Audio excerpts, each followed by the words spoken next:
na, sir. Good afternoon, magandang hapon. Attorney, so your assessment po on the first time?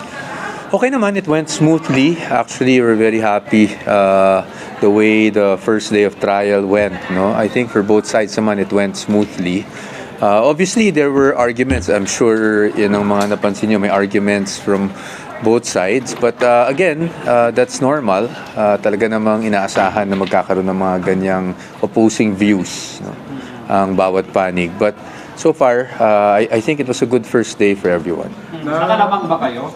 Wala, hindi naman, ayaw naming magbilangan ng ganyan. I think it's just that as long as we present our case and present what we want for the day, we should be happy. Hindi naman po kami yung tipong nagbibilangan pa sinong lamang, sinong hindi lamang. Na-monitor po ba ito ng Vice President? Tatanong po ang sabi. Hindi pa po kami nag-uusap sa ngayon because I just came from the defense huddle. No? So, but siguro baka mamayang gabi or tomorrow makapag-usap kami. Attorney, kasi yun nga, isa sa mga naging key points ng trial kanina is the elevation of Senator Jesus Cordero as presiding officer. So what's your thought about po doon sa pag-elevate ni Senator Jesus as presiding officer? And meron nga po may mga po sinasabi na si Senator Cayetano na baka daw po ito labag sa Constitution. Siguro maghingi lang ako paumanhin sa inyong lahat dahil nga nagkaroon ng we always felt that this was something for the Senate to settle. But nagkaroon nga ng mga arguments kanina, constitutional issues actually.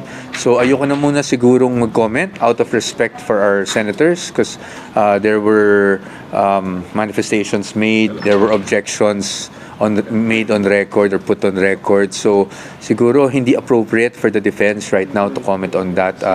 Ano lang po, no? Gusto lang po nating galangin talaga yung ating mga senator judges. Pinababalik na yung BIR box. Ano masasabi nyo doon? Malaking development ba for you, John, sa defense? Hindi naman, sa amin naman kasi as sa totoo lang, 'di ba? Nasabi naman namin nung time na nagkaroon ng manifestation or motion, at least in our view, from the prosecution regarding the marking of the documents doon na nakapaloob sa BIR box, sinabi na naman namin doon that we are not opposing it subject to certain conditions. So ngayon na ibabalik, sa amin naman wala naman kaming issue doon, no? But yun nga, nagsabi rin naman kasi na maaari pa ring humingi ng subpoena, hindi ba yung prosecution kung sakaling gusto nila pa subpoena yung mga ganong dokumento. So siguro, we will reserve our comments for when that time happens or when it actually happens that they do request or move for the issuance of another round of subpoena.